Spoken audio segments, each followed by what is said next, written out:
South Dakota health officials want to make sure fans attending this weekend's youth wrestling tournament in Sioux Falls are masking up. This morning, why there's concern that Minnesotans in town for the tournament might be letting their guard down when it comes to coronavirus precautions. Plus, how an Easter egg hunt in Valley Springs is turning into a golden opportunity for the community to display its generosity. Good morning. This is KELOLAND on the go with all you need to know in news and weather as you start your weekend. We also have your boredom busters coming up, but first, our top story.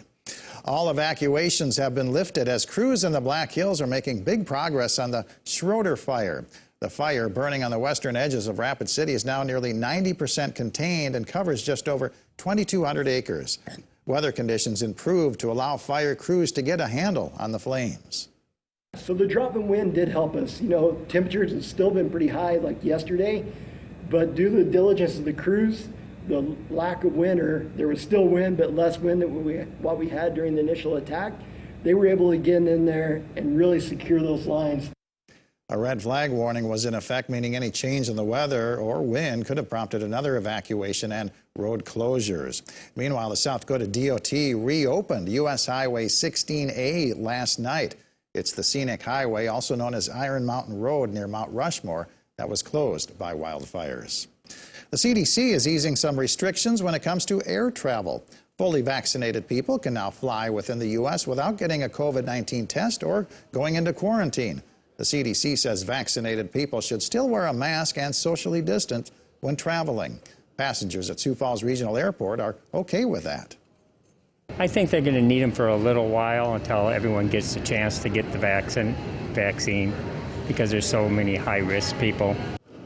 If you travel internationally, you'll still have to be tested, but once you're back in the country, you'll no longer have to quarantine if you've been vaccinated. All eyes are on the moves on the mat, but health experts say the most important move at this weekend's youth wrestling tournament at Sioux Falls is in the stands, where more people need to mask up. We spotted many people attending the Minnesota Youth Wrestling Championships not wearing masks or social distancing. Organizers moved the event from Minnesota to Sioux Falls because of fewer COVID restrictions here. But health experts say it's still important for people to wear masks, even if they are not required. Every single one of us is sick and tired of hearing about COVID and having to take steps to try to prevent COVID. But the virus doesn't kind of care what we feel. It's still here. It's going to be around. Masks are recommended but not required at the tournament, which runs through today. More than 2,000 wrestlers from 64 teams are competing. Well, let's get our first check of the forecast now with meteorologist Adam Root in the Storm Center. Good morning, Adam. Good morning, Perry, and good morning, everybody. We are finally in this first weekend of April officially. It's going to feel like the first weekend of June instead with how warm it's going to be. 34 as we take a beautiful look at Falls Park this morning. Great morning to go out for a walk if you have the chance to do so. If not, well, there's always this afternoon. It's going to be just as warm and just as pleasant. Actually, even warmer than this. Maybe double that temperature when a little bit of room to spare, and you'll have the forecast high for the day. 30s along and east of the James River Valley, a few 40s to the west, like Chamberlain and Ware, 45 and 41 respectively. But Philip is at 27, 35 in Pierre, 32 toward Aberdeen. Dew points, though, are going to remain very low, in the teens and 20s this morning. Not a whole lot better as we head through the afternoon. So we have a very dry air mass in place. That, combined with the dry ground that we have and basically no help aloft this weekend, will help keep those fire weather concerns on the very high side of the scale. If you are going to be out and about, please be careful with any and all outdoor heat sources, as it's not going to take much to start another grass fire. There is help on the way, though. We'll talk about that in my extended forecast. All right. Thank you very much, Adam. Well, it is an Easter egg hunt like no other in Valley Springs, and it's gotten even larger thanks to community support. 18-year-old Johnny Ackerman planned on hiding just one golden egg in town containing $20. But more people wanted to help out after Ackerman hatched his plan on social media. As soon as they started rolling in, I was like, wow, this is unbelievable. I would have never guessed this would have happened. People have since donated more than $500, and Ackerman now has 26 golden eggs to hide. Well, there's no shortage of Easter egg hunts for families to enjoy today in the Sioux Falls area. The downtown Sioux Falls Easter egg hunt goes from 10:30 a.m. to 3:30 p.m. at downtown shops. The Brandon Edge Easter egg hunt starts at 10 a.m. in McCarty Park. The Midco Aquatic Center is hosting an underwater Easter egg hunt from 2:30 to 4. Big Sioux chapter Guardians of the Children is hosting an Easter egg hunt starting at noon at the Furniture Mart USA Factory Clearance Center on East Hinks Lane. Embrace Church is hosting Easter egg hunts at 3:30 and at 5:30 p.m. Eastside Lutheran is hosting a drive-through egg extravaganza at 1 o'clock. Great Shots is hosting an Easter egg hunt starting just after 8 o'clock this morning. The Passion and the Cross is a one-act, 2-hour musical about the Easter story. The performance is at 7 p.m. at the Orpheum Theater in downtown Sioux Falls. Tickets are $15. A benefit concert will be held for Nathan Foote, who's in need of a double lung transplant after getting sick with COVID-19. The concert will feature local hip-hop artists performing at the Phoenix Lounge in Harrisburg starting at 9 p.m. Admission is $5. Shopping at the Commons features vendors selling arts and crafts at 215 North Cedar Street in Laverne, Minnesota. The hours are from 10 to 3. The Stampede hockey team takes on the Tri-City Storm at the Denny Sanford Premier Center. The puck drops at 7:05. Adam? Well, we haven't had to talk about the UV index in quite a while, but we have to do that today. Yes, it's going to be warm.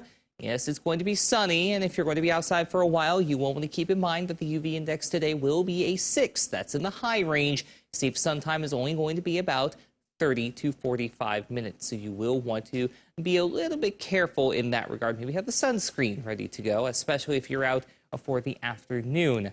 We don't have much of any moisture to talk about this morning beyond some cloud cover streaming into portions of Fall River and Custer County and then north of Belle Fourche as well. And that's really going to be just about it for the day. Beyond that, it is just going to be bone dry for a while, even with that frontal boundary basically draped over the Missouri River Valley.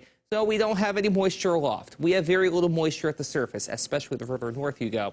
Not much of a breeze in place, but it's still there all the same. So we do have our red flag warning in effect for everybody shaded in pink for central and north central KELOLAND through the day today. Also, outside of the red flag warning, we are still dealing with elevated fire weather concerns. So please be careful with any and all outdoor heat sources today and even tomorrow for that matter, because it just doesn't get a whole lot better. Here we go through Futurecast, though, and there is some good news to talk about, at least in terms of moisture. By Monday night into Tuesday, we finally get something to go our way in that regard with a much-needed opportunity for some midweek rain.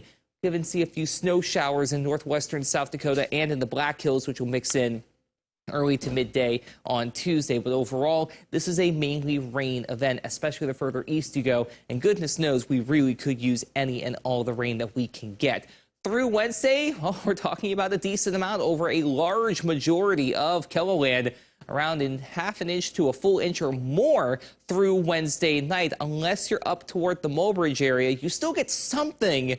You need a lot more than just that. We'll see if we can help you guys out in that regard. Beyond that, the temperature outlook is going to stay skewed toward the above average side of the scale, even beyond the 7-day outlook, as overall temperature profiles will remain in the 60s and even the 70s on occasion. Keep in mind, our average high for this time of year is closer to the 50s. And while we do have that in the 7-day forecast, it really only comes around once. Highs today, though, in the 70s to low 80s in southeastern and northeastern KELOLAND with plenty of sunshine to go around. Out west, we're talking about low to mid 80s. A bit of a breeze at 10 to 20 miles per hour, but not as bad as what we've seen in previous days. Lows tonight in the upper 30s to mid 40s with your 7-day forecast featuring a run to the record books on Easter Sunday. The record in Sioux Falls, 83. We will be very close to that. Still another warm day on Monday, then a much-needed rain chance midweek, and temperatures fall back into the upper 50s to low 60s. Have a great day, everybody. For more local news, weather, and sports, you can always head on over to KELOLAND.com.